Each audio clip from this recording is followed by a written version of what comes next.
모두 가족 여러분, 오늘은 목요일입니다. 인생에서 선택은 매우 중요하죠. 좋은 선택은 좋은 결과를 이끌지만 나쁜 선택은 나쁜 결과를 이끌죠.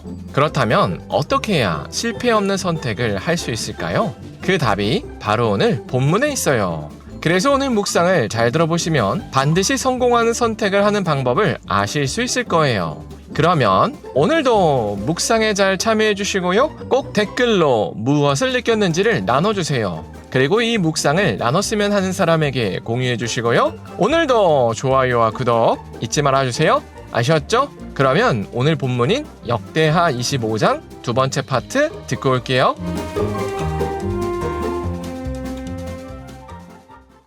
제25장. 아마샤가 에돔 사람들을 죽이고 돌아올 때 세일 자손의 신들을 가져와서 자기의 신으로 세우고 그것들 앞에 경배하며 분향한지라. 그러므로 여호와께서 아마샤에게 진노하사 한 선지자를 그에게 보내시니 그가 이르되, 저 백성의 신들이 그들의 백성을 왕의 손에서 능히 구원하지 못하였거늘 왕은 어찌하여 그 신들에게 구하나이까? 선지자가 아직 그에게 말할 때 왕이 그에게 이르되, 우리가 너를 왕의 모사로 삼았느냐 그치라. 어찌하여 맞으러 아니냐? 선지자가 그치며 이르되, 왕이 이를 행하고 나의 경고를 듣지 아니하니 하나님이 왕을 멸하시기로 작정하신 줄 아노라. 유다 왕 아마샤가 상의하고 예후의 손자 여호아하스의 아들 이스라엘 왕 요아스에게 사신을 보내어 이르되, 오라, 서로 대면하자. 이스라엘 왕 요아스가 유다 왕 아마샤에게 사람을 보내어 이르되, 레바논 가시나무가 레바논 백향목에게 전가를 보내어 이르기를, 내 딸을 내 아들에게 주어 아내로 삼게 하라 하였더니 레바논 들짐승이 지나가다가 그 가시나무를 짓밟았느니라. 내가 에돔 사람들을 쳤다고 내 마음이 교만하여 자긍하는도다. 내 궁이나 있으라. 어찌하여 화를 자초하여 너와 유다가 함께 망하고자 하느냐? 하나 아마샤가 듣지 아니하였으니 이는 하나님께로 말미암은 것이라. 그들이 에돔 신들에게 구하였으므로 그 대적의 손에 넘기려 하심이더라. 이스라엘 왕 요아스가 올라와서 유다 왕 아마샤와 더불어 유다의 벳세메스에서 대면하였더니 유다가 이스라엘 앞에서 패하여 각기 장막으로 도망한지라. 이스라엘 왕 요아스가 벳세메스에서 여호아하스의 손자 요아스의 아들 유다 왕 아마샤를 사로잡고 예루살렘에 이르러 예루살렘 성벽을 에브라임 문에서부터 성모퉁이 문까지 400규빗을 헐고 또 하나님의 전 안에서 오벳에돔이 지키는 모든 금은과 그릇과 왕궁의 재물을 빼앗고 또 사람들을 볼모로 잡아가지고 사마리아로 돌아갔더라. 이스라엘 왕 요아하스의 아들 요아스가 죽은 후에도 유다 왕 요아스의 아들 아마샤가 15년간 생존하였더라. 아마샤의 이외의 처음부터 끝까지의 행적은 유다와 이스라엘 열왕기에 기록되지 아니하였느냐. 아마샤가 돌아서서 여호와를 버린 후로부터 예루살렘에서 무리가 그를 반역하였으므로 그가 라기스로 도망하였더니 반역한 무리가 사람을 라기스로 따라보내어 그를 거기서 죽이게 하고 그의 시체를 말에 실어다가 그의 조상들과 함께 유다 성읍에 장사하였더라.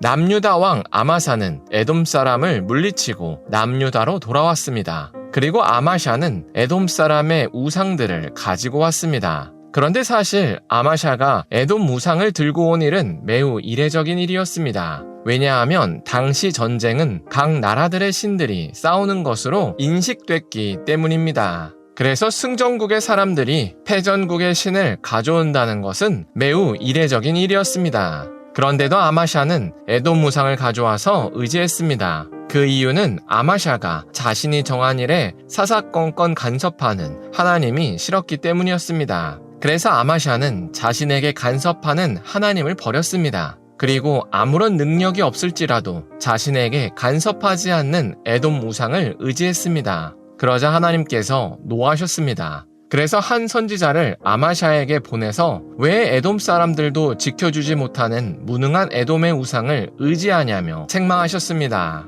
그러나 아마샤는 하나님의 경고가 들리지 않았습니다. 그래서 선지자는 왕이 자신의 경고를 듣지 않는 것을 보니 하나님께서 이미 왕을 멸망시키기로 작정하셨다고 선포하고 떠났습니다. 그리고 시간이 흘러서 아마샤는 전리품으로 가져온 에돔 우상의 성능을 확인해보고 싶었습니다. 그래서 에돔 우상을 의지해서 북이스라엘에게 싸움을 걸었습니다. 그러나 그 결과는 예언대로 아마샤의 대패였습니다. 그리고 온갖 치욕을 당하며 하나님의 성전에 있는 모든 금, 은과 남유다 백성들을 뺏겼습니다. 그리고 이런 일이 있은 후에 아마샤는 결국 신하들의 반역으로 생을 마감했습니다. 이처럼 하나님을 떠난 사람은 멸망할 수밖에 없습니다. 그런데 아마샤처럼 어리석은 사람은 하나님께서 자신을 보호해주는 것을 귀찮은 간섭이라고 여깁니다. 그래서 하나님을 멀리합니다. 그러나 그 선택의 말로는 오늘 본문에 나온 것처럼 정해져 있습니다. 왜냐하면 사람은 자신을 위해서 무엇을 선택해야 할지를 모르기 때문입니다.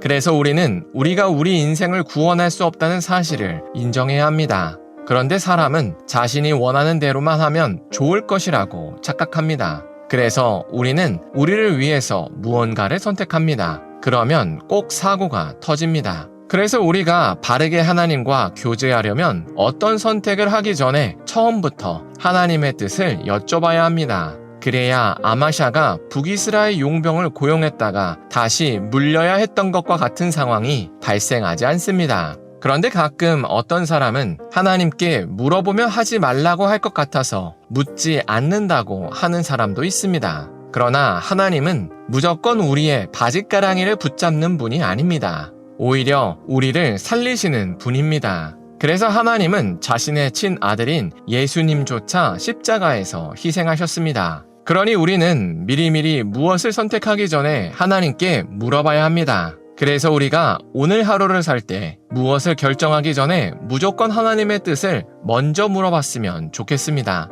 그래서 처음부터 하나님의 뜻에 합당한 선택을 했으면 좋겠습니다.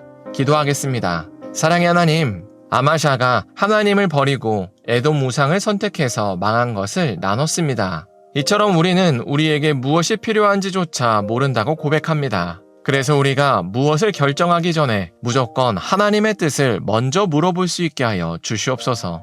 그래서 처음부터 하나님의 뜻에 합당한 선택을 할 수 있게 하여 주시옵소서. 예수님의 이름으로 기도합니다. 아멘.